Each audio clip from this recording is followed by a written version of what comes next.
So in the last session we discussed about what the fundamental property of electric charge, that is like charges repel each other and unlike charges attract each other. So on the basis of this electric charge we classify the materials into different categories. So the electric charge ಅನ್ನೋ concept ಮೇಲ್ಗಡೆ ನಾವೇನು ಮಾಡ್ತೀವಿ, ನಮ್ಮ ಸುತ್ತಮುತ್ತಲು ಇರತಕ್ಕಂತಹ ಮಟೀರಿಯಲ್ಸನ್ನ ನಾವು classification ಮಾಡ್ಕೊಂಡು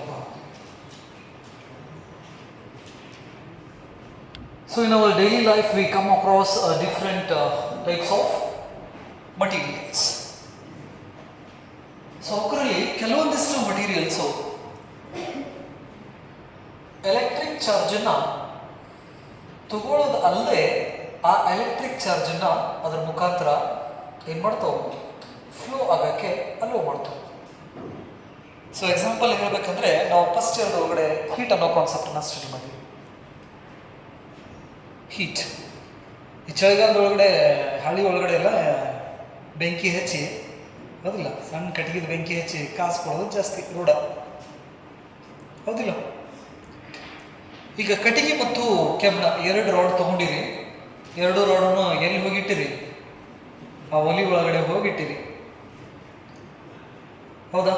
so ಹಾಗಾದ್ರೆ ಸ್ವಲ್ಪ ಹೊತ್ತು ಆದಮೇಲೆ ಅವೆರಡನ್ನೂ ಒಂದು ಕೈ ಒಳಗಡೆ ಕಟ್ಟಿಗೆ ರಾಡ್ ಹಿಡ್ಕೊಂಡಿರಿ, ಇನ್ನೊಂದು ಕಡೆ ಮೆಟಲ್ ರಾಡ್ ಹಿಡ್ಕೊಂಡಿರಿ. ಹಿಡ್ಕೊಂಡು ಅವೆರಡನ್ನೂ ಏನು ಮಾಡಿರಿ, ಸೇಮ್ ಲೆಂತ್ ಇದೆ, same area of cross section, ಅಂದ್ರೆ ದಪ್ಪ ಸೇಮ್, ಉದ್ದ ಸೇಮ್, ಬಟ್ ಮಟೀರಿಯಲ್ ನೇಚರ್ ಅಷ್ಟೇ ಏನಿಲ್ಲ, ಬೇರೆ ಬೇರೆ. ಒಂದು ಕಟ್ಟಿಗೆ ಐತಿ, ಇನ್ನೊಂದು ಕೆಮ್ಮನ ಐತಿ, ಹೌದಾ.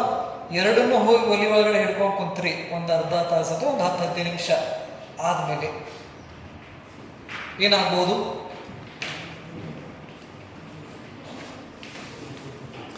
Imagination is better than thinking ಅಂತ ಹೇಳ್ತೀವಿ, ನೆನಪಲ್ಲಿ.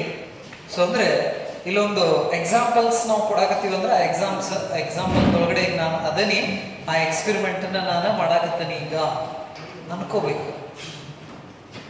Imagination is better than thinking. ಹೆಂಗೆ ಇಮ್ಯಾಜಿನ್ ಮಾಡ್ಕೊತೀವಲ್ಲ, ಸಪೋಸ್ ಒಂದು ವೇಳೆ ನಾ ಕಾರ್ನಾಗ ಹೋದ್ರೆ ಹೆಂಗೆ ಇರ್ತೈತಿ, ಮಸ್ತ್ ಮಜಾ ಇರ್ತದಲ್ಲ ಅಂತ ಅನ್ಕೋತೀವಲ್ಲ, ಹಂಗೆ ಅನ್ಕೋಬೇಕು. ಏನಂತೇಳಿ, ಒಲಿ ಮುಂದೆ ಕುಂತವಿ, ಒಂದು ಕೈಯಾಗ ಕಟ್ಟಿಗೆದ ರಾಡ್ ಹಿಡ್ಕೊಂಡವಿ, ಇನ್ನೊಂದು ಕೈಯಾಗ ಕೆಬ್ಬನ್ ರಾಡ್ ಹಿಡ್ಕೊಂಡವಿ. ಹಿಡ್ಕೊಂಡು ಏನು ಮಾಡಕತ್ತವಿ, ಹೊರಗಿಂದ ಒಳಗೆ ಬರೋರು ನೋಡ್ಕೊಂತ ಕುಂತವಿ, ರೈಟ್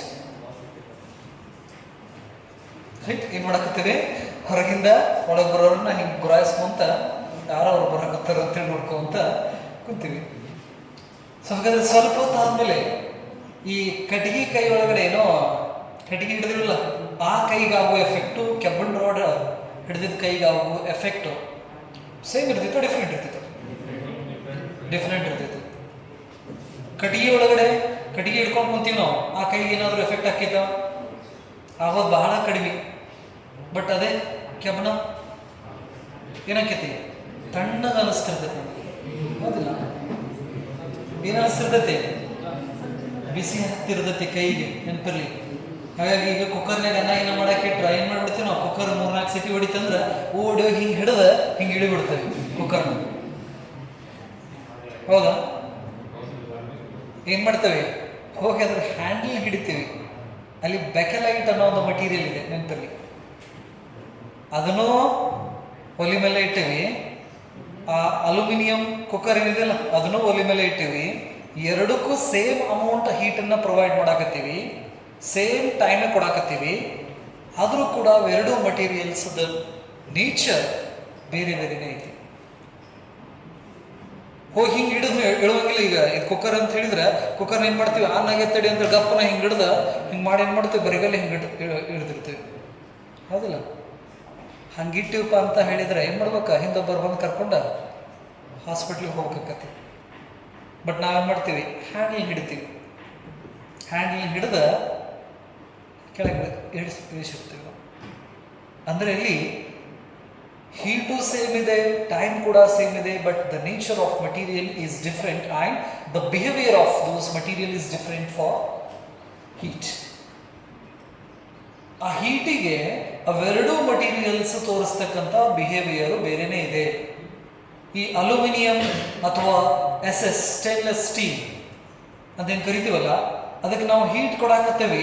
ಆ ಸ್ಟೇನ್ಲೆಸ್ ಸ್ಟೀಲ್ ಏನ್ ಮಾಡಾಕತ್ತೈತಿ, ಹೀಟನ್ನ ಕೆಳಗೆ ತಗೊಳಕತ್ತೈತಿ. ತಗೊಂಡಿದ್ದ ಹೀಟನ್ನ ಎಲ್ಲ ಕಡೆನೂ ಯೂನಿಫಾರ್ಮ್ ಆಗಿ ಅಥವಾ ಡಿಸ್ಟ್ರಿಬ್ಯೂಟ್ ಮಾಡಾಕತ್ತೈತಿ. ಹೀಟ್ ತಗೊಳ್ಳೋದು ಒಂದು ಕಡೆ, ಆ ತಗೊಂಡಿದ್ದ ಹೀಟನ್ನ ಎಲ್ಲ ಕಡೆನೂ ಹರಿಬಿಡಾಕತ್ತೀವಿ. ಆ ಮಟೀರಿಯಲ್ ಯಾವುದು, ಅಲ್ಯೂಮಿನಿಯಂ ಇರ್ಬೋದು, ಸ್ಟೇನ್ಲೆಸ್ ಸ್ಟೀಲ್ ಇರ್ಬೋದು. So that material accepts and allow that heat to transmit or transfer from one point to another point easily. But ಅದೇ ನಾವು ಕುಕ್ಕರ್ದ ಹಿಡಿಕಿ ಬೆಕಲೈಟ್, ಬ್ಲ್ಯಾಕ್ ಕಲರ್ ಇರ್ತಿತ್ತಲ್ಲ, ಬೆಕಲೈಟ್ ಅನ್ನೋ ಒಂದು ಮಟೀರಿಯಲ್ ಅದು ನೆನಪಲ್ಲಿ. ಸೊ ಹಾಗಾದ್ರೆ ನಾವು ಕಾನ್ಫಿಡೆಂಟ್ ಆಗಿ ಹೋಗಿ ಅದನ್ನು ಒಲಿ ಮೇಲೆ ಇದ್ದಿದ್ದನ್ನ ಇಡಬೇಕಂದ್ರೆ ಅದನ್ನು ಹ್ಯಾಂಡಲ್ ಹಿಡಿತೇವೆ ನಾವು. ಹಿಡಿದ್ರೂ ಕೂಡ ನಮಗೆ ಏನು ಬಿಸಿ ಹತ್ತೋಂಗಿಲ್ಲ. ಯಾಕಂದ್ರೆ ಆ ಮಟೀರಿಯಲ್ಲು ಹೀಟನ್ನ ಎಲ್ಲಿ ತಗೋತಿತ್ತಲ್ಲ ಆ ಹೀಟನ್ನ ಅಲ್ಲೇ ನಿಲ್ಲಿಸ್ಬಿಡ್ತೈತಿ, ಅದನ್ನು ಮುಂದೆ ಹೋಗಕ್ಕೆ ಬಿಡೋಂಗಿಲ್ಲ. ಸೊ ಹಾಗಾಗಿ ಹೀಟ್ ಅನ್ನೋ ಕಾನ್ಸೆಪ್ಟ್ ಮೇಲ್ಗಡೆ ನಾವೇನು ಮಾಡಿದ್ವಿ, ಕಂಡಕ್ಟರ್ ಅಂತ ಹೇಳಿದ್ವಿ, ಇನ್ನೊಂದಕ್ಕೆ ಇನ್ಸುಲೇಟರ್ ಅಂತ ಹೆಸರು ಕೊಟ್ವಿ. On the basis of what heat concept, we divide the material into two categories. One is conductor and another one is insulator. ಹೀಟನ್ನು ಅಲೋ ಮಾಡಬೇಕಂದ್ರೆ ಕಂಡಕ್ಟರ್ ಯೂಸ್ ಮಾಡ್ತೀವಿ, ಹೀಟನ್ನು ನಾವು ಸ್ಟಾಪ್ ಮಾಡಬೇಕಂದ್ರೆ ಇನ್ಸುಲೇಟರ್ನ ಯೂಸ್ ಮಾಡ್ತೀವಿ. ಹಾಗೆ ಈ ಎಲೆಕ್ಟ್ರಿಕ್ ಚಾರ್ಜ್ ಅನ್ನೋ ಕಾನ್ಸೆಪ್ಟ್ ಮೇಲ್ಗಡೆ ನಾವು ಎರಡು ರೀತಿ ಮಟೀರಿಯಲ್ನ ಕ್ಲಾಸಿಫಿಕೇಶನ್ ಮಾಡ್ಕೋತೀವಿ. ಒಂದು conductor. So these are the materials which accepts and allow the electric charges to flow through them very easily. So ಹಾಗಾದ್ರೆ ಕಂಡಕ್ಟರ್ ಅಂದ್ರೆ ಯಾರು, ಟಿಕೆಟ್ ಕೊಡ್ತಾರಲ್ಲ ಅವರಲ್ಲ. ಏನ ಕಂಡಕ್ಟರ್ ಅಂದ್ರೆ it is the material which accepts electric charge and allow those charges to flow. ಚಾರ್ಜನ್ನ ತಗೊಳ್ಳೋದು ಅಲ್ಲದೆ ಆ ಚಾರ್ಜನ್ನ ತನ್ನ ಮುಖಾಂತರ ಫ್ಲೋ ಆಗಕ್ಕೆ ಬಿಡ್ತಕ್ಕಂತಹ ಮಟೀರಿಯಲ್ಗೆ ನಾವೇನಂತ ಕರಿತೀವಿ, ಕಂಡಕ್ಟರ್ ಅಂತ ನಾವು ಹೇಳಿ ಕರಿತೀವಿ.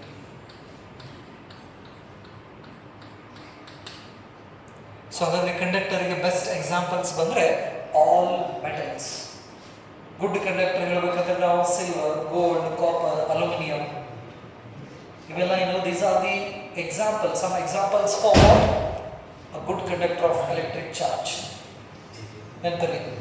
ಸೊ ಹಾಗಾದ್ರೆ ಕಂಡಕ್ಟರ್ ಅಂದ್ರೆ ಏನು ಹೇಳ್ತೀರಾ, these are the materials which accepts and allows the electric charge to flow through them easily. Example for conductors, all metals. All metals. So in this conductor, a free electron is the charge carrier. ಇನ್ನೊಂದು point ಗೊತ್ತಿರಲಿ ನಿಮಗೆ, ಈ ಕಂಡಕ್ಟರ್ದಲ್ಲಿ electric ಚಾರ್ಜ್ನ carry ಮಾಡೋರು ಯಾರಂದ್ರೆ free electron ಅಂತ ನಾವು ಕರಿತೀವಿ. Free electrons.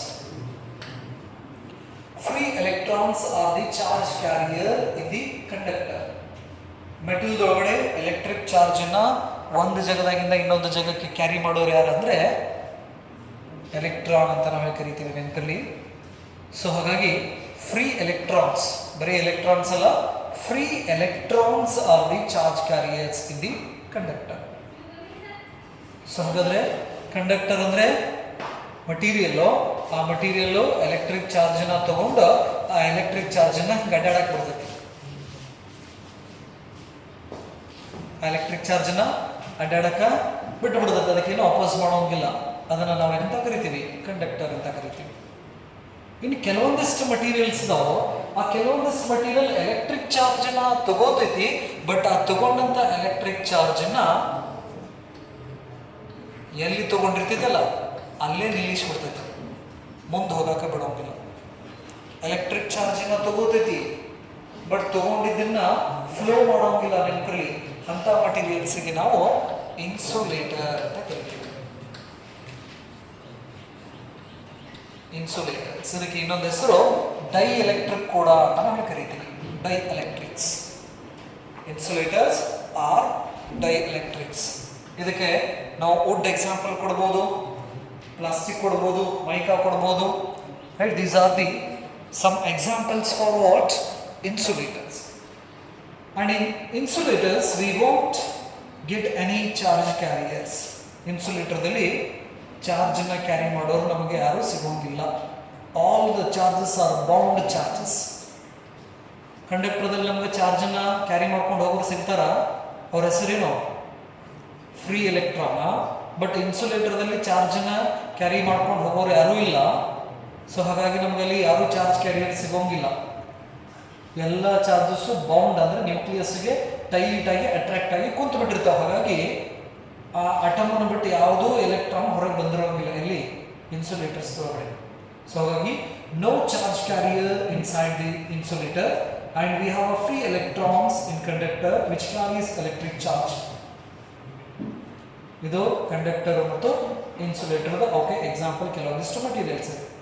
ಸೊ ಹಾಗಾದರೆ ಎಲೆಕ್ಟ್ರಿಕ್ ಚಾರ್ಜನ್ನು ನಾವು ಫ್ಲೋ ಮಾಡಬೇಕು ಅಥವಾ ಎಲೆಕ್ಟ್ರಿಕ್ ಚಾರ್ಜನ್ನು ಅಲ್ಲೇ ನಿಲ್ಲಿಸ್ಬೇಕಂದ್ರೆ ಕಂಡಕ್ಟರ್ದು ಎಷ್ಟು ಇಂಪಾರ್ಟೆನ್ಸ್ ಐತಲ್ಲ ಅಷ್ಟೇ ಇಂಪಾರ್ಟೆನ್ಸನ್ನು ನಾವು ಇನ್ಸುಲೇಟರ್ಗೆ ಕೂಡ ಕೊಡ್ತೀವಿ. A conductor and insulator has both equal preference. ನೆನಪಲ್ಲಿ ನಮ್ಗೆ ಎಲೆಕ್ಟ್ರಿಕ್ ಚಾರ್ಜ್ ಫ್ಲೋ ಆಗಬೇಕಂದ್ರೆ ಕಂಡಕ್ಟರ್ ತೊಗೋತೀವಿ, ಸ್ಟಾಪ್ ಮಾಡಬೇಕಂದ್ರೆ ಇನ್ಸುಲೇಟರ್ ತೊಗೋತೀವಿ. ಹೆಂಗಂದ್ರೆ ಈ ಕರೆಂಟ್ ಕಂಬದಾಗೆಲ್ಲರೂ ಹೋಗಿದ್ದಪ್ಪ ಅಂತ ಹೇಳಿದ್ರೆ ನಾವು ಏನು ಮಾಡ್ತೀವಿ, ಹಸಿ ಬಡಿಗೆ ತೊಗೊಂಡು ಅದನ್ನು ತಿನ್ನಕ್ಕೆ ಹೋಗ್ತೀವಿ, ಲಘುನ ಹೋದ್ರಾತಂತೀವಿ. ಈ ಹಳ್ಳಿ ಒಳಗಡೆ ಮಾಡ್ತಿರ್ತಾರೆ, ಕರೆಂಟ್ ಕಂಬಕ್ಕೆ ಹೋಗಿ ಬಡಿಗೆ ತೊಗೊಂಡು ತಿವಿತಿರ್ತಾರೆ. ಅವ್ರ ಮನೆ ವಯರ್ ಎಷ್ಟು ತಿವಿತಿರ್ತಾರೋ ಏನೋ ಅವರು ಬಾಜು ಮನೆದವ್ರದ್ದು ಬಾಜು ಭಾಳ ತಿವಿತಿರ್ತಾರೆ. ಈ ಹಳ್ಳಿ ಒಳಗಡೆ ನಡೀತಾವೆ ಕರೆಂಟ್ ಕಂಬ. ಈ ಮಳೆಗಾಲ ಟೈಮ್ ಅಂತಪ್ಪ ಅಂತ ಹೇಳಿದ್ರೆ ಈ ಕಂಬದಿಂದ ವಯರ್ ಹೋಗಿರ್ತಾವಲ್ಲ, ಆ ವಯರ್ದೊಳಗಡೆ ಸ್ವಲ್ಪ ಲೂಸ್ ಆಗಿತ್ತು, ಕರೆಂಟ್ ಬರೋಂಗಿಲ್ಲ. ಅದಕ್ಕೆ ಏನು ಮಾಡ್ತಾನೆ ನಾವು ಬಡಿಗೆ ಇಟ್ಕೊಂಡ್ಬಂದ್ಬಿಡ್ತಾನೆ. ಎಂಥ ಬಡಿಗೆ? ಹಸಿ ಬಡಿಗೆ, ಹೌದಿಲ್ಲ? ಲಗುನ ಹೋದ್ರಾತಂತೇಳಿ ಎಂಥ ಬಡಿಗೆ ಹಿಡ್ಕೊಂಬರ್ತಾರ? ಒಣ ಬಡಿಗೆ ಹಿಡ್ಕೊಂಡ್ಬಿಡ್ತಾನೆ. ಕಾಲಾಗ ಏನು ಹಾಕೋರಿ ಅಂತ ಹೇಳ್ತಾರ? ಎಂಥವ? ರಬ್ಬರ್ ಚಪ್ಪರ್ ಹಾಕೋರಿ ಅಂತ ಹೇಳ್ತಾರ, ಹೌದಾ? ಈ ಎಲೆಕ್ಟ್ರಿಷಿಯನ್ ಕೈ ಒಳಗಡೆ ಪಕಡ್ ಅಂತ ಇರ್ತೈತಿ, ಅದ್ರ ಹಿಡಿಕಿ ನೋಡ್ರಿ ಎದರಿಂದ ಮಾಡಿರ್ತಾರ? ರಬ್ಬರ್ ಮಾಡಿರ್ತಾರ ಅಥವಾ ಪ್ಲಾಸ್ಟಿಕ್ ಇರ್ತೈತಿ, ಹೌದಿಲ್ಲ? ಅದಲ್ಲದೆ ಅವ ಏನು ಮಾಡಿರ್ತಾನೆ, ಅದ್ರ ಮೇಲೆ ಮತ್ತೆ ಟೇಪ್ ಸುತ್ತಿರ್ತಾನ ನಾವು ಹೆದರಿ, ಇನ್ನೊಂದು ಸ್ವಲ್ಪ ಪ್ರೊಟೆಕ್ಷನ್ ಇರಲಿ ಅಂತೇಳಿ. ಅಬ್ಸರ್ವ್ ಮಾಡಿರಿ, ಅದನ್ನೇ ಹೇಳ್ತೀನಲ್ಲ, ನಮ್ಮ ಸುತ್ತಮುತ್ತಲು ಇರೋದನ್ನ ಸ್ವಲ್ಪ ನಾವು ಕೇರ್ಫುಲ್ಲಿಂದ ಅಬ್ಸರ್ವ್ ಮಾಡಿದಂದ್ರೆ ಅಲ್ಲಿ ನಮಗೆ ಎಂಟರ್ಟೈನ್ಮೆಂಟು ಸಿಗ್ತದೆ.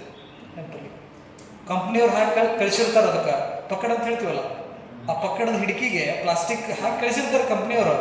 ಆದರೂ ಕೂಡ ಅದ್ರ ಮ್ಯಾಲೆ ಮಾಡೋದು ಪೈಪ್ ಹಾಕಿರ್ತಾರೆ. ಮತ್ತೆ ಇವರು ಕೇಳಿ ನೋಡ್ಬೇಕು ಎದಕ್ಕೆ ಹಾಕಿರೋ ಇದು ಅಂತ ಹೇಳಿ. ಅವರಿಗೆ ಗೊತ್ತಿತ್ತು ಹೇಳ್ತಾರೆ, ಇಲ್ಲ ಅಂದರೆ ಗ್ರಿಪ್ ಸಿಗಲಿ ಅಂತ ಹೇಳ್ತಾರೆ ಅವರು ಅಷ್ಟೇ. But it protects from electric charges. ನೆನಪಲ್ಲಿ. ಸೊ ಹಾಗಾಗಿ ಇವೆಲ್ಲ ವಯರ್ಸ್ ಏನಿದಾವಲ್ಲ, ವಯರ್ದೊಳಗಡೆ ನಾವು ಕಂಡಕ್ಟರ್ನ ಯೂಸ್ ಮಾಡ್ತೀವಿ. Because we have to flow electric charges, but we have to protect.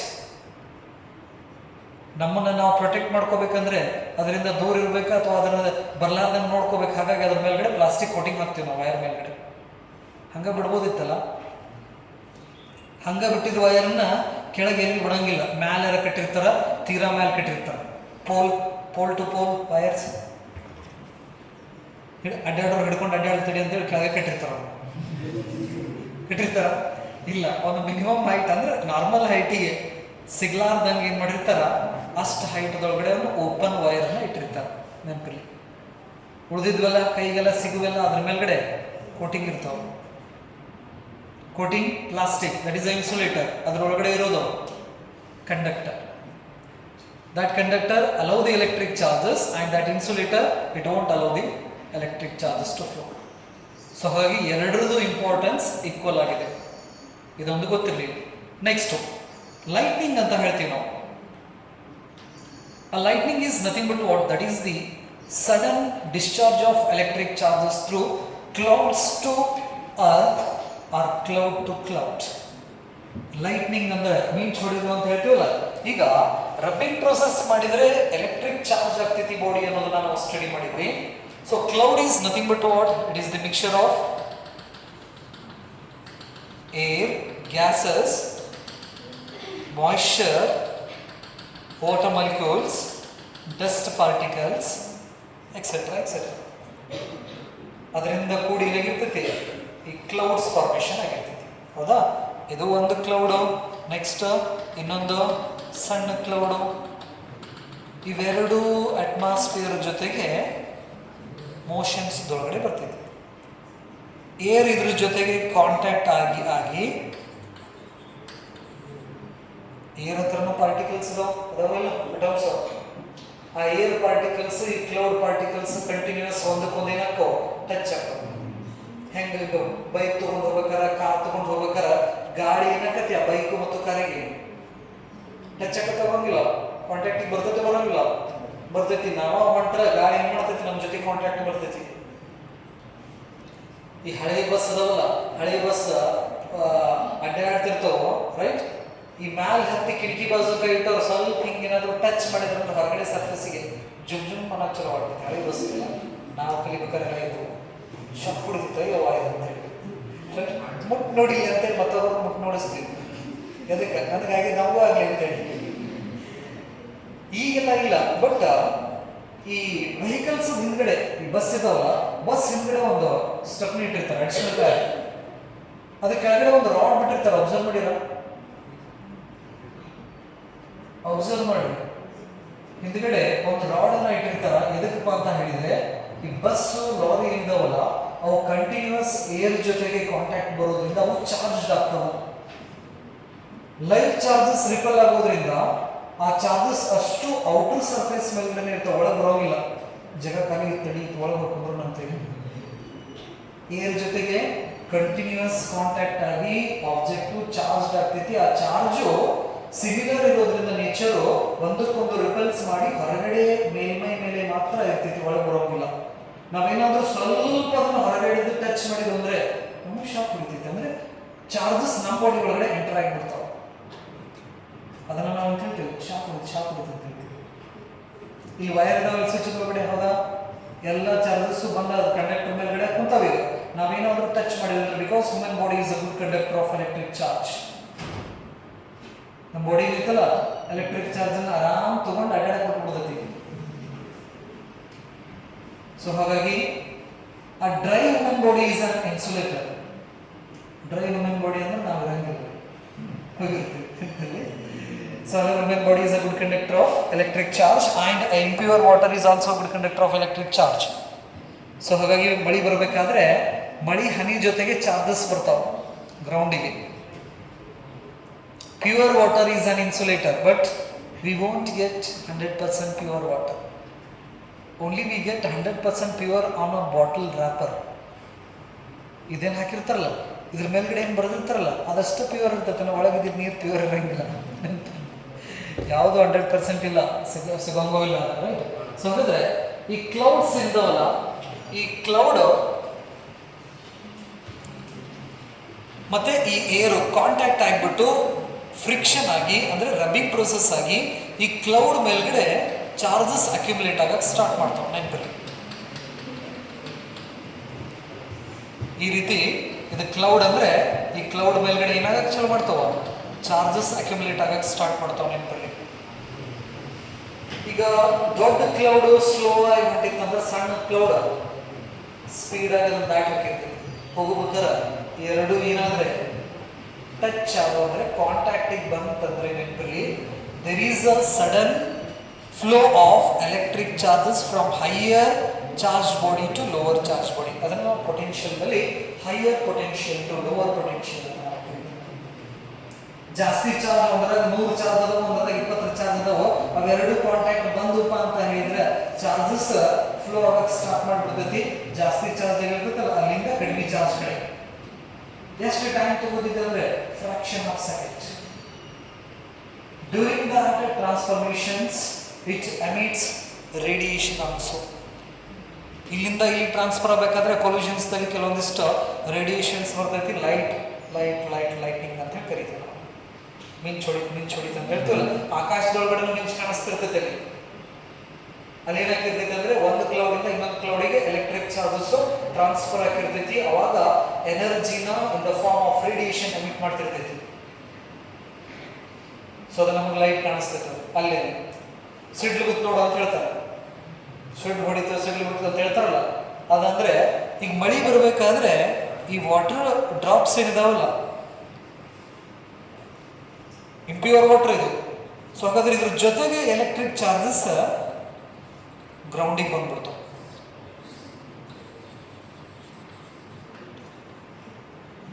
ಅದನ್ನ ನಾವೇನು ಹೇಳ್ತೀವಿ, ಸಿಡ್ಲು ಹೊಡಿತು ಅಂತ ಹೇಳ್ತೀವಿ. ಹಾಗಾದ್ರೆ ಈ ಚಾರ್ಜ್ ಗ್ರೌಂಡಿಗೆ ಬರಬೇಕಾದ್ರೆ ಹುಡುಕ್ತಿರ್ತಾವ ಏನನ್ನ, ಗುಡ್ ಕಂಡಕ್ಟರ್. ಕೆಳಗೆ ಕ್ಲೌಡ್ಸ್ ಇಂದ ಕೆಳಗೆ ಬರಬೇಕಾದ್ರೆ ಆಸು ಗಿಡ ಇರ್ತಾವ, ದೊಡ್ಡ ಗಿಡ ಇರ್ತೈತಿ ಬಾಜು, ಅದಕ್ಕೆ ಬಿದ್ದಿರೋಂಗಿಲ್ಲ, ಬಾಜು ಸಣ್ಣದಿರ್ತೈತಿ, ಅದಕ್ಕೆ ಸಿಟ್ಟು ಹೊಡೆದಿರ್ತೈತಿ. ನಾವು ಹೇಳ್ತೀವಿ ಅದ್ರ ಬಾಜು ದೊಡ್ಡ ದೇವನಂಗ ಐತಿಲ್ಲ, ಇದಕ್ಕೆ ಬೀಳೋದು ಇದಕ್ಕೆ ಬಿದ್ದಕ್ಕೆ ನೋಡಂತೀವಿ.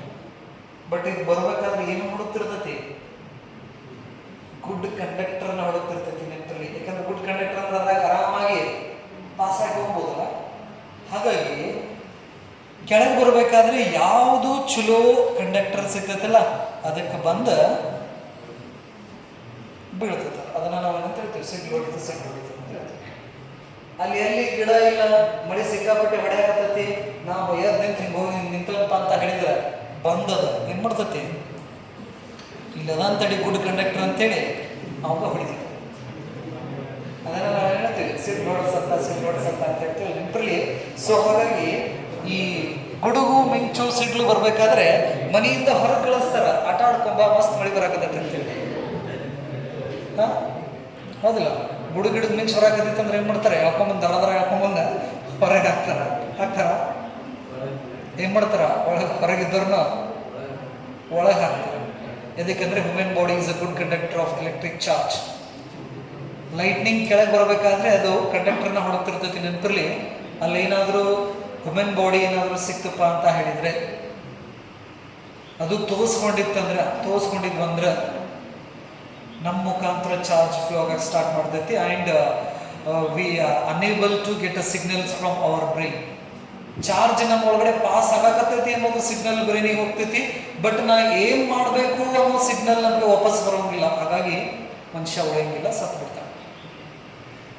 ನಮ್ಮ ಬಾಡಿ ಒಳಗಡೆನೂ ಕೂಡ ಎಲೆಕ್ಟ್ರಿಕ್ ಕರೆಂಟ್ ಇದೆ ನೆನಪಿರಲಿ, ಸ್ಮಾಲ್ ಅಮೌಂಟ್. ಹಾಗಾಗಿ ಈ ಡ್ರೈ ಬ್ಯಾಟ್ರಿ ಇದಾವಲ್ಲ, ಶೆಲ್ ಅಂತ ಹೇಳ್ತೀವಲ್ಲ, ಅವ್ನು ಶೆಲ್ ಹೋಗಿ ಹಿಂಗೆ ಹಿಡಿದಂದ್ರೂ ಶಾಕ್ ಹೊಡೆದಾಗ ಮಾಡ್ತೀವಿ ಮಾಡೋಂಗಿಲ್ಲ. ಯಾಕಂದರೆ ನಮ್ಮ ಬಾಡಿ ಒಳಗಡೆ ಸಣ್ಣ ಕರೆಂಟನ್ನು ಅಪೋಸ್ ಮಾಡುವಂಥ ಒಂದು ಕರೆಂಟ್ ಇದೆ. ಹಾಗಾಗಿ ನಮ್ಗೆ ಅಂಥ ಸಣ್ಣ ಪುಟ್ಟ ಕರೆಂಟ್ ಏನೂ ಆಗೋಂಗಿಲ್ಲ. ಬಟ್ ಜಾಸ್ತಿ ಕರೆಂಟ್ ಬಂತಂದರೆ ನಮ್ಮ ಬಾಡಿನೂ ಕೂಡ ಏನು ತಡ್ಕೊಳ್ಳೋ ಕೆಪಾಸಿಟಿ ಇಲ್ಲ. ಹಾಗಾಗಿ ಹೋಗ್ಬಿಡ್ತಾರೆ. ನೆಕ್ಸ್ಟ್ ಈ ಸಾಧುಕೋಕಿಲ್ ಪಿಕ್ಚರ್ ನೋಡಿಲ್ಲ? ಎಲೆಕ್ಟ್ರಿಕ್ ಕರೆಂಟ್ ಬರ್ತಾ ಇಲ್ಲ ನೋಡಿರ ಕಾಮಿಡಿ. ಇದ್ರೊಳಗಡೆ ಅವಾಗ ಹಾಕ್ತಿರ್ತಾರ. ಶಾಕ್ ಹೊಡೆದು ಬಿಟ್ಲೇನ ಕೂದಲು ನೆಟ್ಟಗೆ ನಿಲ್ತಾವ. ಅಬ್ಸರ್ವ್ ಮಾಡಿರ? ಕರೆಂಟ್ ಶಾಕ್ ಹೊಡೆದು ಬಿಟ್ಲೇನ ಕೂದಲ ಏನಕ್ಕೋ ಸ್ಟ್ರೇಟ್ ನಿಲ್ತಾವ. ಹೌದಾ? ರೈಟ್. ಎದಕ್ಕಂದ್ರೆ ಬಾಡಿ ಒಳಗಡೆ ಸೇಮ್ ನೇಚರ್ ಚಾರ್ಜಸ್ ಇದು ತಿಳಿಯುದು, ರೈಟ್? ಸೊ ಹಾಗಾದ್ರೆ ಸೇಮ್ ನೇಚರ್ ಚಾರ್ಜಸ್ ಏನಾದರೂ ಬಂದವಪ್ಪ ಅಂತ ಹೇಳಿದ್ರೆ, ಒಂದು ಕೂದಲು ಎಲೆ ಮೇಲ್ಗಡೆ ನೆಗೆಟಿವ್ ಚಾರ್ಜಸ್ ಅಕ್ಯುಮುಲೇಟ್ ಆದರೆ ಇನ್ನೊಂದು ಕೂದಲು ಮೇಲ್ಗಡೆನೂ ನೆಗೆಟಿವ್ ಚಾರ್ಜಸ್, ನೆಗೆಟಿವ್ ರಿಪೆಲ್ ನೆನಪಲ್ಲಿ. ಸೊ ನಮ್ಮ ಬಾಡಿ ಒಳಗಡೆ charges same nature charges centre ಅದು ಅಂದರೆ ಎಲ್ಲ ಚಾರ್ಜಸ್ ಸರ್ಫೇಸ್ ಮೇಲ್ಗಡೆ ನಿಂತ್ಬಿಡ್ತಾವ. ಸೊ ಹಾಗಾಗಿ ಕೂದಲು ಮೇಲ್ಗಡೆ ನೆಗೆಟಿವ್ ಚಾರ್ಜಸ್ ಬರೋದ್ರಿಂದ ಒಂದಕ್ಕೊಂದು ರಿಪೆಲ್ ಆಗಿ ಇವೆರಡು ಇದು ಹಿಂಗೆ ಇಲ್ಲ ಚಲೋ.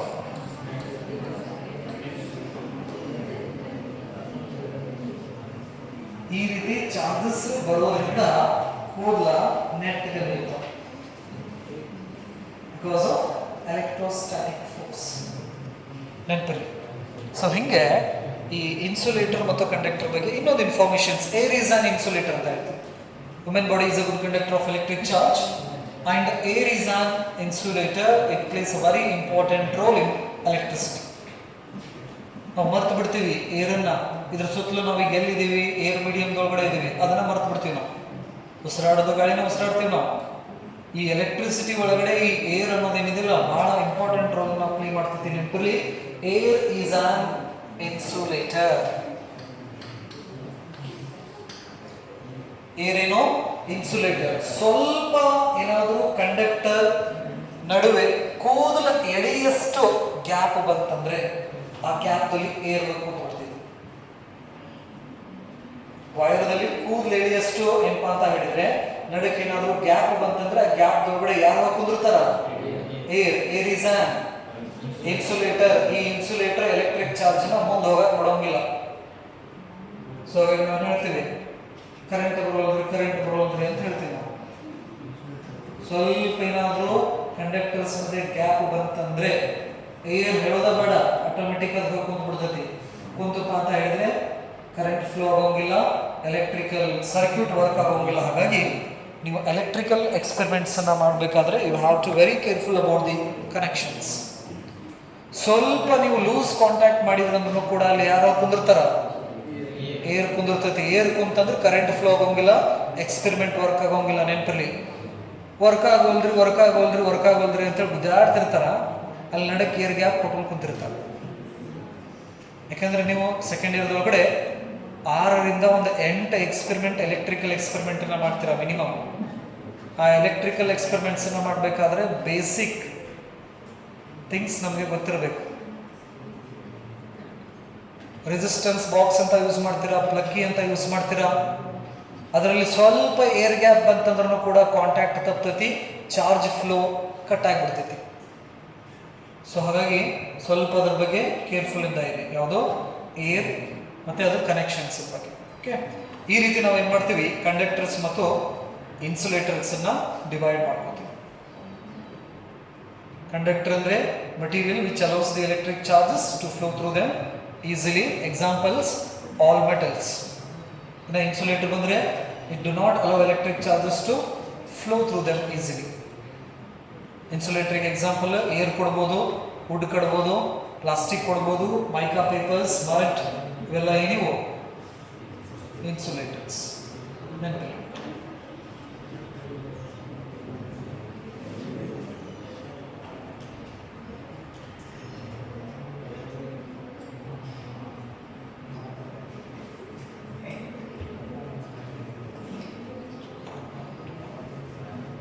ಸೊ ಹಾಗಾದ್ರೆ ಆಬ್ಜೆಕ್ಟ್ಸ್ ಅನ್ನ ನಾವು ರಬ್ಬಿಂಗ್ ಮಾಡೋದ್ರಿಂದ ಚಾರ್ಜ್ ಮಾಡ್ಬೋದು ಅಂತ ಹೇಳಿದ್ವಿ.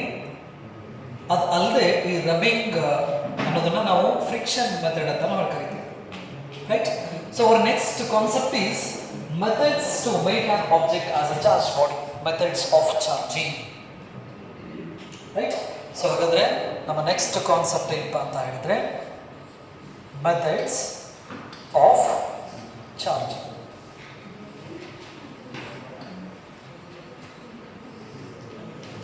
So we have 3 methods. ಇಲ್ಲಿ ನಮಗೆ ಸದ್ಯಕ್ಕೆ 3 ಮೆಥಡ್ಸ್ ಇದಾವೆ. ಒಂದೊಂದು charging by friction, charging by conduction, charging by induction. So ಅದರ ಮೆಥಡ್ಸ್ ಆಫ್ ಚಾರ್ಜಿಂಗ್ ಬಂತಂದ್ರೆ the first method is charging by friction,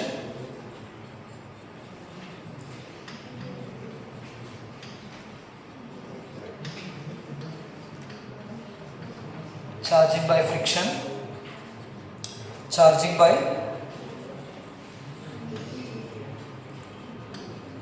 by conduction, and charging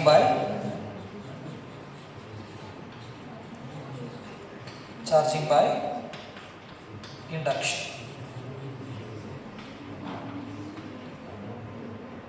so ಹಾಗಾದರೆ 3 ಮೆಥಡಿಂದ ನಾವೇನು ಮಾಡ್ಬೋದು, ಆಬ್ಜೆಕ್ಟ್ಸ್ನ ಚಾರ್ಜ್ ಮಾಡ್ಬೋದು. ಒಂದು friction is nothing but what, rubbing. Charging by friction ಅನ್ನೋದು ಏನಿಲ್ಲ, ಇದೇನಿದು ರಬ್ಬಿಂಗ್ ಪ್ರೊಸೆಸ್. ಆ ರಬ್ಬಿಂಗ್ ಮೆಥಡಿಂದ ನಾವು ಆಬ್ಜೆಕ್ಟ್ಸ್ನ ಚಾರ್ಜ್ ಮಾಡೋದಕ್ಕೆ ನಾವು ಚಾರ್ಜಿಂಗ್ ಬೈ ಫ್ರಿಕ್ಷನ್ ಅಂತ ನಾವು ಕರಿತೀವಿ. Next charging by conduction and charging by induction. ಏನಾದರೂ ಎಕ್ಸಾಮ್ಸಿಗೆ ಮೆಥಡ್ಸ್ ಆಫ್ ಚಾರ್ಜಿಂಗ್ ಅನ್ನ ಕೇಳಿದರೆ ನೀವು 3 ಬರೀಬಹುದು. ಸೊ ಹಾಗಾದರೆ charging is nothing but what, the adding or removing an electron from the body. ಈ ಚಾರ್ಜಿಂಗ್ ಅಂತ ನಾವೇನು ಕರಿತೀವಲ್ಲ, ಈ ಚಾರ್ಜಿಂಗ್ ಅಂತ ಹೇಳಿದ್ರೆ ಒಂದು ಆಬ್ಜೆಕ್ಟ್ ಇಂದ ಎಲೆಕ್ಟ್ರಾನ್ ಅನ್ನ ರಿಮೂವ್ ಮಾಡೋದಾಗಿರಬಹುದು ಅಥವಾ ಎಲೆಕ್ಟ್ರಾನ್ ಅನ್ನ ಆಡ್ ಮಾಡೋದಾಗಿರ್ಬೋದು. ಇದರಿಂದ ಆಬ್ಜೆಕ್ಟ್ ಏನಾಗ್ತಾವ, ಚಾರ್ಜ್ ಆಗ್ತಾವ. Right? So in a charging, we are adding or removing an electron from the object or a material.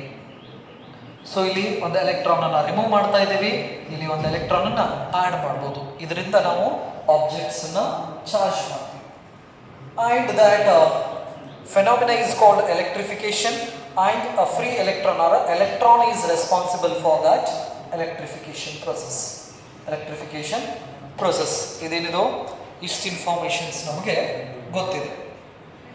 ಆಬ್ಜೆಕ್ಟ್ಸ್ನ charge ಮಾಡೋದು ಅಂದರೆ ಎಲೆಕ್ಟ್ರಾನನ್ನು ರಿಮೂವರ ಮಾಡಬೇಕು, ಇಲ್ಲ ಎಲೆಕ್ಟ್ರಾನನ್ನು ಆ್ಯಡರ ಮಾಡಬೇಕು.